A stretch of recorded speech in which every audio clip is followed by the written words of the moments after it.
Okay, there's two more ways I want to show you in how to add geometry this week. So let me add a cube, okay, and we're going to edit mode. Right, so we've got our basic cube here. If I wanted, say, this to extend out, but I don't really want it to extend out, I just need the extra geometry. So rather than picking, let's go to face select mode here. Rather than picking this face and extruding on the Y, which works, but I'm going to go a different way here because I already had my dimensions that I wanted, so I'm going to go back into vertex mode. If I wanted the extra geometry going through the middle here, I can do what's called a loop cut. And basically a loop cut will cut an extra set of vertices through the middle of your model, or through the middle of the edge that you select on your model. So let me deselect all with the A key. So say I wanted to add an extra loop of vertices around the center of this cube. I would hold my mouse close to the edge which is perpendicular to the direction you want. Okay, so if I want to go around this way, I would hold my mouse on any of these edges. So hold my mouse close to that edge, and if I press Ctrl R, you see that a pink line appears. Okay, the first thing you do when you do this is you decide how many loop cuts you want, and you do that with the scroll wheel on your mouse. By scrolling up, I've increased that to 2, 3, 4, 5. Let's go back down to 1. Okay, the next thing I will do is press the left mouse button to convert that into vertices. So if I press the left mouse button, you see it's vertices, but it's still connected to the mouse. I can slide them up and down that face. Okay, so I can place them here by using the right mouse button, or there. Oh, sorry, left mouse button again. Let's do this on the other side. Control R. So left mouse button, slide it along. Left mouse button, and if I just do one more here, so left mouse button, and move it up here. But I decided no, I wanted it back in the middle. All I would do is press the right mouse button. So I've added more geometry here. Right, let's delete that cube and just add another one. I'm going to use Shift C because I've moved my 3D cursor. So I'm going to add another cube with the Shift A. Okay, I'm going to go into edit mode. Another thing we can do is we can use an inset. So we've got this cube and we want to kind of add extra geometry in the middle of it, but something a lot tidier. We just want really to extrude a smaller face up. So I could go into my face select mode, select this face. I could extrude it along the Z axis, bring it up, and then I could scale it down. Okay, but another way to do it is with an inset. So with an inset, with your face selected, all you do is press the I key. Okay, now you'll see a dotted line coming across to your mouse, similar to when you use the scale key, and you can move your mouse to start this inset.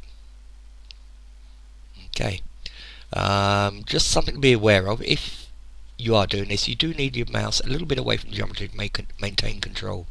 If I do it close to the center of that face, and I press I now, you see I've got very little control over it. There isn't enough distance. Okay, so let me come back out of that. So with this face, I press I, bring my inset in. I could then extrude that up on the Z or the Z axis. I could inset that again, extrude on a Z, and start to create geometry that way. If I wanted this smoothed out, I could obviously go back into my vertex mode. I could select all 4 of these vertices,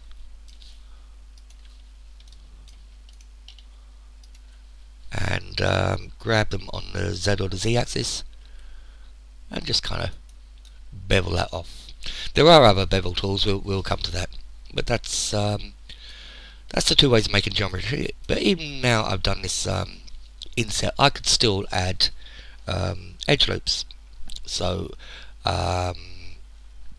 Control R, and you can see I can now add edge loops. I can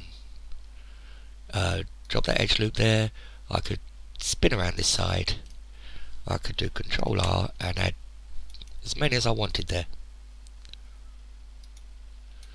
So we've gone from a cube to many faces now, and so that gives us a lot more control over what we can do with our model. Let's see, Control R, let's add 2 there, slide them up a bit, then we go into face mode, and I could start to extrude these out, EY, and you can see how you can start to build up a model shape.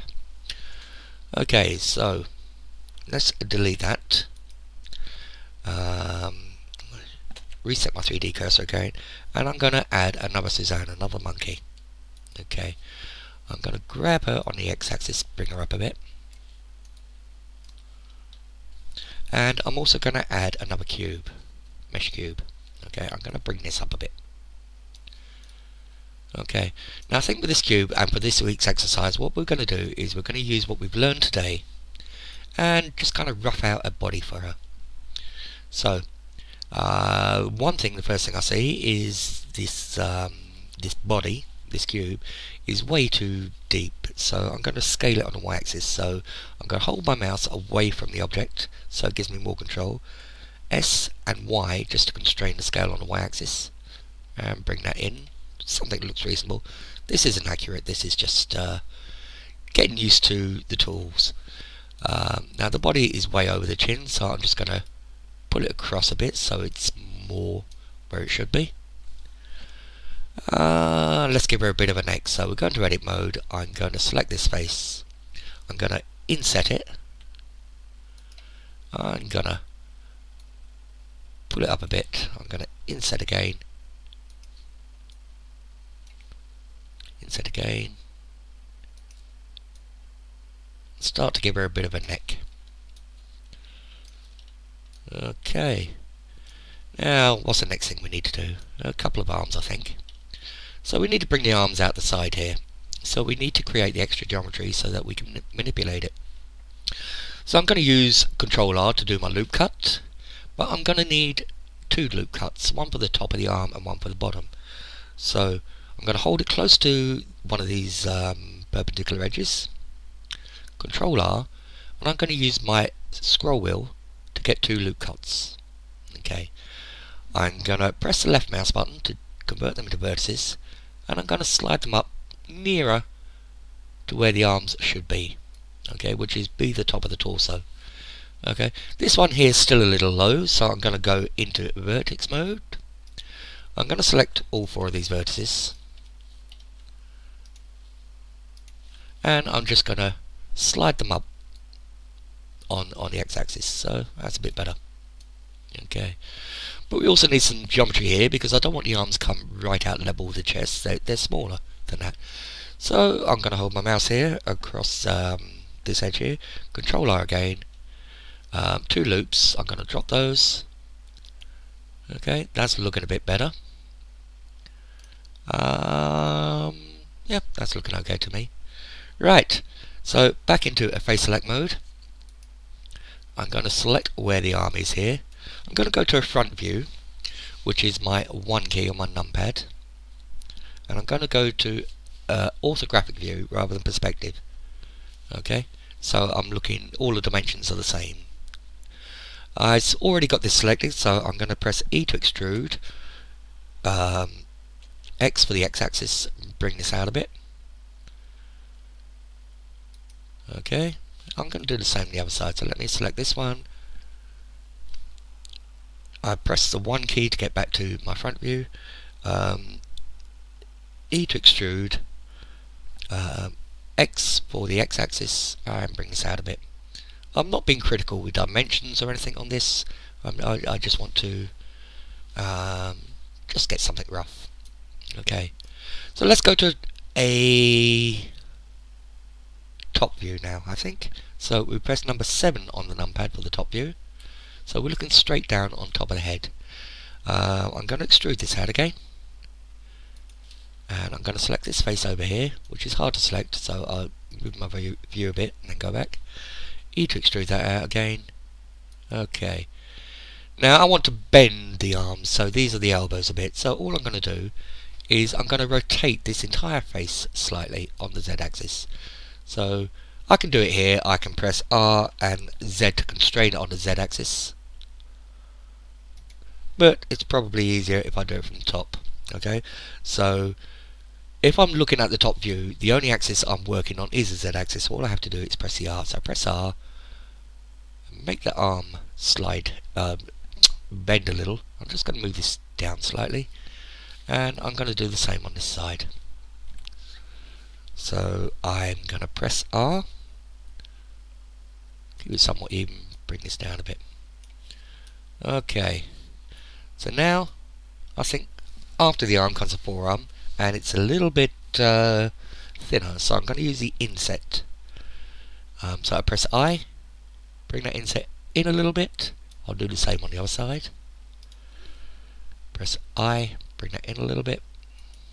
Okay, let me go to top view while I've got this selected, and I'm going to extrude that now. So E. Okay, you see it's extruding along the perpendicular to the face selected. Okay, but that's fine, we can work with that. Okay, so I've dropped that there, I've extruded it, I've dropped it. I'm just going to grab it with the G key and kind of bring it more natural looking. Okay, very much a sharp angle here where the wrist would be, so I'm going to press R and just kind of square that up a bit. I'm just doing this by eye.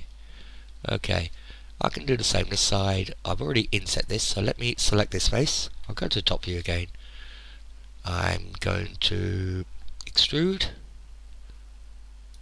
and then I'm just going to rotate that face a little. So I'm kind of like looking at a 90-degree angle here.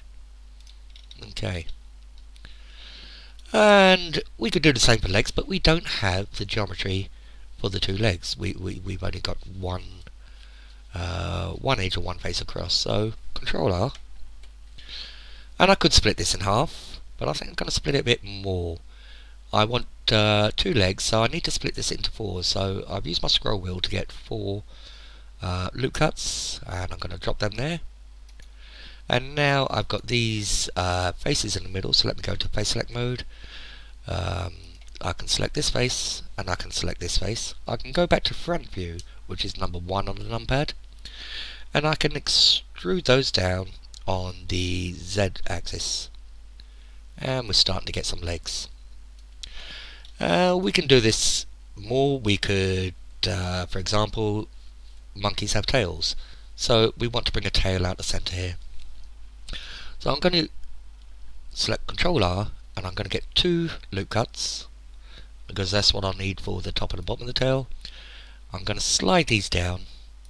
This one's still a bit high, so I'm going to go back to my vertex select, and I'm just going to select all of these around here.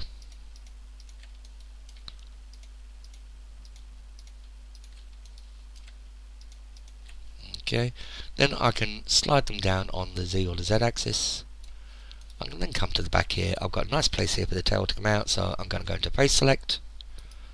I'm going to select this center face, extrude that out on the Y, E, Y, and I can carry on making the tail and the body. So we can add more and more geometry with this, and we end up with some very blocky looking geometry. Let me go into vertex mode. Some very blocky looking geometry, but we can do, I mean, let's give her a bit of a waist.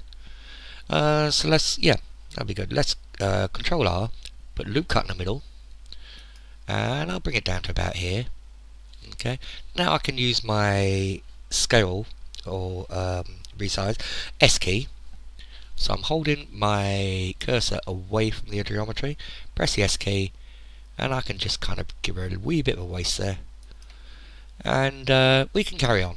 Okay, we can then, if we like, come in, use proportional editing, once again, which was this button down here, or the O key. I can press G to grab that vertex and start to give her a little bit of shape.